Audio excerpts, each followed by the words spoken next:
We're here at the IAS meeting in Vancouver, BC, and we're here with Carl Dieffenbach, who's the director of the NIAID. The Division of AIDS at NIAID. And we really appreciate your taking the time to visit with us yet again. We've done this so many times, it's almost like falling off a log, but incremental benefit has been achieved in so many ways at this conference, but there are other challenges that are still here, and I'll let you. Let's talk about.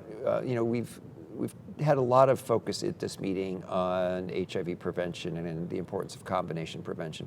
Let's spend a couple of moments talking about another significant challenge that the field of HIV and AIDS science faces, and that's working towards a cure. If we think about the progress we've made to date, it has been incremental. It's been in pieces with some tantalizing hints here and there. For example, we had a report at this meeting of the first post-treatment controller. Let me be clear about that. That's an infant that was born infected, went on therapy, then stopped therapy, and then after now more than a decade, still has very low, to absolutely an absence of viral load. So what is the mechanism of that kind of a cure? We need to contrast that from what we had from the Mississippi baby. This infant was clearly infected, the one that was reported at this conference by the French group. And so there is a different mechanism. And that, in many ways, parallels the two concepts that are advancing in cure research. One is a sterilizing cure, which in some ways represented what we had with the Mississippi baby.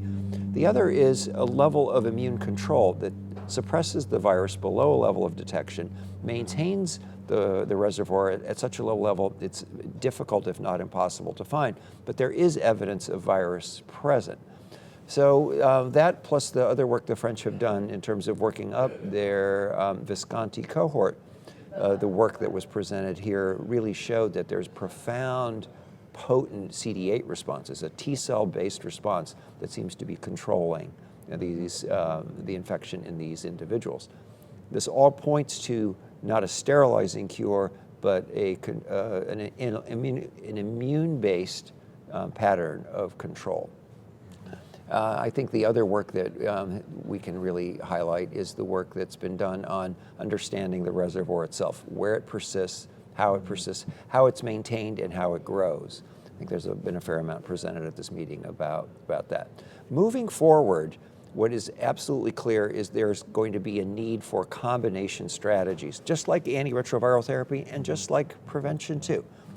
Combination strategies to tackle the cure. So is it going to be enough just to have an immune response? No, we're going to need other ways to activate or move the reservoir along so it can be found by these new tools and be brought under control or be eliminated. So I think that in some ways the lessons we have learned now 19 years after the first Vancouver conference about the importance of multiple strategies added together to tackle this problem apply not just to treatment, not just to prevention, but to cure as well. And what part does the government play in this? I know that you had a lot of meetings, brought the industry and the community and also the various, now there's collaborations, there's 3 collaborations. And I think that within things that AMFAR is doing, I think they're out of a center. All of these things are going to be important in their own way to add to the progress that will be made over the next number of years. I think the role of government is we are first and foremost a funder of fundamental science.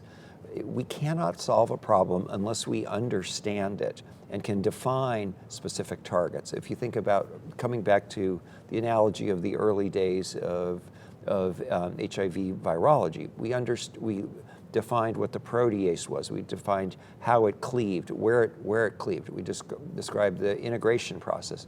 We understood how reverse transcriptase worked. And from those fundamental discoveries that we supported, the industry took those and made the potent classes of antiretrovirals we have today. We're doing the same thing for cure. Support the best base research we can. In academia. Keep it in academia. Also collaborations between academia and industry so that we can move these along. I think that if we take the attitude that our goal is to prove the concept And then once there's a proof of concept, industry will know what to do with that proof of concept and can run with it. I think that we have President Obama 2 years ago announced the $100 million Cure initiative. We are literally just completing the first year of that initiative. And we have the level of support that we've been able to provide in terms of basic research, in terms of translational research, as well as work on assays and new methodologies, has been pretty substantial. And so we see this as still a growth area. We see there's a lot of interest still in the field. And now we need sort of new tools. We talked at this meeting about the role of the broad neutralizing monoclonal antibodies, not just in prevention, but also in treatment and in cure. That's an area of growth that we will need to have to evaluate. And John Mascola, I think, is working in that area. John Mascola is a colleague of mine, also at the NIH. He is the head of the Dale and Betty Bumpers Vaccine Research Center, and has been one of the leaders in the area of isolation and production of these monoclonal antibodies. My hope is that we're going to have an interview with him. I think we've got it lined up. Okay, that'd be great. So that'll be more specific to the work that he's to doing. the antibodies. Yeah. But is there anything that the government should or could be doing in education, or do you feel like it's better to come from the community? Or, I mean, when we talk about education, I mean clarification and getting a better, well-rounded, more clear picture of what cure research is and how we should frame it, so that people understand that it's not, it's what the cure might look like. We can't even tell them what the cure is going to be because we don't know. Right. But right. But at some point we have to be prepared to say that yes, we're hoping for a cure, but that's research. So you either do or don't get it. Well, I think it's interesting because we have been absolutely articulate with that message, and some people hear it and some people don't. So I think we'll continue to get our message out there, and also continue to get the message out that this is still a fundamental research problem. It's not like somewhere in a bottle there's a genie with a cure that we can just pop out and then we're there. We have gaps in our knowledge that must be addressed by the best and brightest in biology, in immunology, in virology. And think about it from the perspective of, is there a problem just about the way a lymph node architecture works? Where is that infected cell in the lymph node? Can then the other cells that need to kill the reservoir cell actually penetrate into that zone? There's data that says maybe not. So how do we then solve? We got to identify the problem. Can we solve the problem? We can only solve the problems we understand. And I think that's where I still say we're relatively early days on cure. But there is reason for hope, and there's reason for optimism, because in many ways the field has grown. The level of sophistication in the field over the past several years has accelerated to where we're asking more precise questions with better tools and getting answers faster. But still, we're a ways away. We just completed our annual Young Investigators Review, and we had a number of very bright people there in that meeting. And it just kind of introduced people to the concept of being a young investigator. And for me, it's always exciting because I explain to them that they're there to get others encouraged to maybe become a young investigator in the field of HIV if they want to be in the most challenging field in the world. There is nothing, and especially the cure. Can you imagine being a young investigator in that I think field? it'd be a phenomenal area of research. If you think about another analogy to where we are with cure, the difference between, we have two viruses right now that have really profound antivirals for them. One is hepatitis C and one is HIV. What is the fundamental difference? So hepatitis C, with 12 weeks of therapy, and 12 weeks is actually an outside limit, you can cure somebody of their hepatitis C. Rather easy virus. It's a reaction. But what is the difference? The difference is hepatitis does not integrate into your genome. It doesn't become part of you.